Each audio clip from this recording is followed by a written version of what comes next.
జీవితం అంటే అర్థం చేసుకో, తల్లిదండ్రులు అర్థం చేసుకో, మిత్రుని అర్థం చేసుకో, ప్రతి ఒక్కడికి విలువివ్వు, ప్రతి ఒక్కరిలో ఉండే లోపాన్ని ప్రేమించు. గుర్తుంచుకో, ప్రేమ అంటే కేవలంగా don't frame it to one gender, don't frame it to one male and female sexuality. ప్రేమ అనేటువంటి విశ్వజనీయమైనది. నీ మైండ్ని కంట్రోల్ చేసుకో. గుర్తుంచుకో, మనకు ఉన్నటువంటి 4 లెవెల్స్. ఆ నెక్స్ట్ ఎండ్లో మీకు చెప్తాను. సో అండర్స్టాండ్, నువ్వు దేనికి పుట్టావు గుర్తుంచుకో. నేను ఎప్పుడు చెప్తాను ఒక మాట, నేను ఏ స్పీచ్లోనే అది లేకుండా నేను వెళ్ళను. ప్రపంచంలో 2 గొప్ప రోజులు, ఒకటి పుట్టినరోజు, రెండోది చచ్చిపోతే ఇంకేటర్ రోజు. తద్దినాలు పెడతారు, ఇంకేం పెట్టరా నాన్న. చచ్చిపోయిన రోజు కాదురా. ఏట్రా సాధిస్తావు? మంచి ఐశ్వర్యాన్ని పెళ్ళాన్ని సాధిస్తావా? లేకపోతే మంచి రామచంద్ర తేజ్ లాంటి, లేకపోతే బన్నీ లాంటి మొగుల్ని వాళ్ళు సాధిస్తారా? కాదురా నన్ను, సాధించిన రోజు కాదు. విజయం పొందిన రోజా? ఇల్లు కట్టుకున్న రోజా? 100 మందిని బాగు చేసిన రోజా? ఇంకా కాదు, ఇవేవి కాదు. ఒకటి ఏంటి? గట్టిగా ఒకటేంటి? రెండోది ఏంటో తెలుసా? ఎందుకు పుట్టేమో తెలుసుకున్న రోజు. ఇలాంటి రోజు డిసెంబర్ 14, 2018 నీ జీవితంలో 2 గొప్ప రోజు కావాలి. గుర్తుంచుకో. అండర్స్టాండ్ చేసుకో. రన్లో అండర్స్టాండ్లో ఉన్నావు. గుర్తుంచుకో, అర్థం చేసుకో. ఇలాంటి రోజు నీ జీవితంలో 2 గొప్ప రోజు ఎంత తెలుసా? నువ్వు పుట్టింది కేవలంగా గుర్తుంచుకో. 9 స్టేజెస్. మీ నెంబర్ చెప్పండి. 1 చెప్పండి. పుట్టడం, విద్యాభ్యాసం, ఉద్యోగం కానీ, సెటిల్మెంట్ కానీ, పెళ్ళి 4. నెక్స్ట్ పిల్లలు విద్యాభ్యాసం.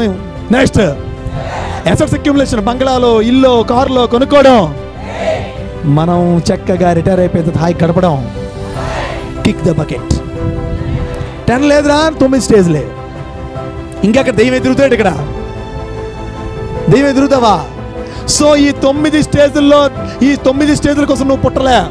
చూడు, నువ్వు ఎంత తెలివితేటలున్నా, ఎంత బాగా తెలివితేటలున్నా, ఎంత బాగా చదువుకున్నా, ఎంత ఉద్యోగాలకు వెళ్ళినా, ఎంత మంచి అందమైన అమ్మాయినో అందమైన అబ్బాయిని పెళ్లి చేసుకున్నా, ఎంత మంచి పిల్లల్ని నువ్వు కన్నా, ఎన్ని కార్లు కొనుక్కున్నా, ఎన్ని ఎక్కడ తిన్నా సరే, నీకు గుర్తుంచుకోవాల్సింది నువ్వు మనసులో మనిషిగా బతకాలి.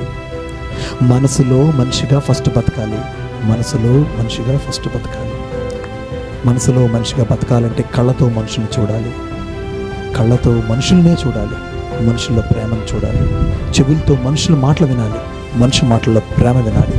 చేత్తో మనుషుల్ని ప్రేమతో తాకాలి. ఆ మాటలతో, చూపులతో, వినికిడిలో మనలో అత్యున్నతమైనటువంటి పరివర్తన వస్తే నువ్వే దైవం. బాడీతో మాత్రం ఉంటే నువ్వు యానిమల్ అవుతావు. జాగ్రత్త వినండి, బాడీతో మాత్రం ఉంటే యానిమల్ అవుతావు. మనసు వరకు వెళ్తే మనసుకి విచక్షణ జ్ఞానం లేదు. ఇది మంచి చెడుని మనసుకు తెలియదు. నువ్వు మనిషి అవుతావు. 3వ లెవెల్ ఉంది బుద్ధి, కాన్షియస్. అది చెప్తూ ఉంటుంది, సాయి సందీప్ నోట్లో సిగరెట్ పెట్టకరా, తాగకరా, తప్పురా.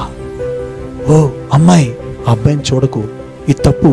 తల్లిదండ్రి ఎన్నో ఆశలతో నిన్ను పెంచుకుంటున్నారని నీ లోపల ఉన్నటువంటి బుద్ధి నిరంతరం కూడా నేను గైడ్ చేస్తూ నీ మనసు వెళ్తుంది. కానీ మనం ఎవరం బుద్ధి మాటలు విన్నాం. కానీ మనం చెప్పుకున్నామే గొప్ప వాళ్ళ పేర్లు: శంకరాచార్యుడు, వివేకానందుడు, Ramakrishna Paramahansa, Mother Teresa, Newton, Thomas Alva Edison. వాళ్ళందరూ ఏం చేశారు? మనసు లెవెల్ని దాటి బుద్ధి వరకు వెళ్ళి బుద్ధి మాటలు విన్నారు. కాబట్టి వాళ్ళు మనిషి కాకుండా మహనీయులుగా, మహానుభావులుగా, మహాత్ములుగా అయ్యారు. అంతేకాకుండా అక్కడతో ఆగిపోకు. బుద్ధి కేవలంగా నీకు మంచిని బోధిస్తుంది. That's why follow the master. Your master is your conscious. నీ బుద్ధి నీకు master. Face the devil is your mind. ఆ మైండ్ నువ్వు చంపు. Fight till to the end. నీ జీవితంలో చివరి శ్వాస వరకు ఫైట్ చేయి. ఆ నీ జీవితాన్ని ఎండ్ చేయి. Finish the game. నీ జీవితాన్ని అత్యంతంగా ముగించు. నీ శవం పైకి లేచేటప్పుడు 1000 మంది నీకు సంబంధం లేని వాళ్ళు ఏడ్చేటట్టు చేసుకో. అదే జీవితం. దానికోసం పుట్టాం మనం.